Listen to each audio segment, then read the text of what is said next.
I'm Brigham Larson with Brigham Larson Pianos.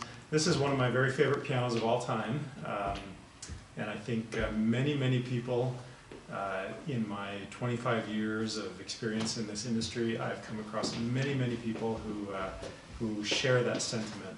Lots of people, the Yamaha C7 is their dream piano, and for good reason. It's a fantastic piano. It's up there with the best, frankly, especially when you're talking pianos that are, I mean, I guess affordable is relative, but there are, you know, like Bosendorfers and Faziolis that are double or triple the cost of a C7 or on even much higher than that. But in kind of the reasonable, sort of reachable, I guess, sphere of amazing pianos, this piano is the dream piano for many people that I've spoken to over the years. I've worked on tons and tons of C7s over the years. Many of them are in private homes, but also many of them are in recording studios. This kind of seems to be the standard, the C7 for recording studios. Especially for recording studios that are trying to be like all things, that are trying to record everything from pop to jazz to even classical. The Yamaha C7 is sort of a standard. For recording studios, I find that where their focus is only classical music, generally they'll have a Steinway B, and more versatile recording studios, this is it. I also see them on lots of stages. I've tuned lots of C7s up on stages.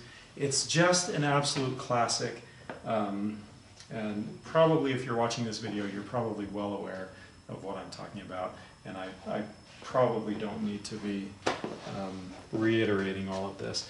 Okay, big piano, 7'4", but it does absolutely fit in a living room. I mean, maybe not a small living room, but a reasonable sized living room, and it surprisingly does not monopolize a living room, although I have worked on them in small living rooms, and these are for the hardcores, which I respect. I love it when people put a piano like this in a small space. It just shows their commitment to this art form. This particular C7 is a 1973. It's been totally redone, and it's in great shape, both cosmetically and functionally. It's just really clean on the inside, and it's been all regulated and voiced, and everything's aligned and lubricated, and just everything that you could ask for. And then on the exterior, of course, everything's all polished out. So the exterior is definitely in A condition. It would be tough to make any improvements on the cosmetics of this piano. So even though, like I said, it's a 1973, because of how it's been handled, I mean, you look at it and you think that it's literally a brand new piano, just cosmetically.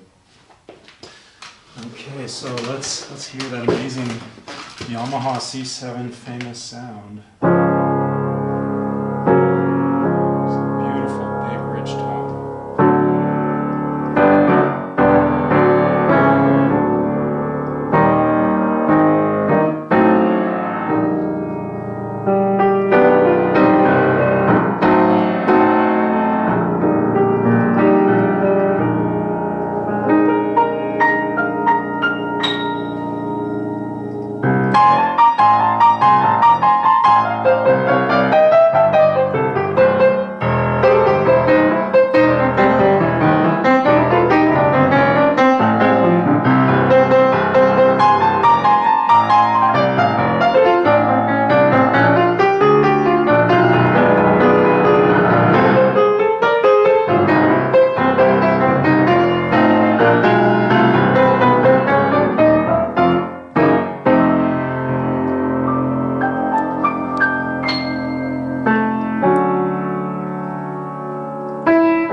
piano.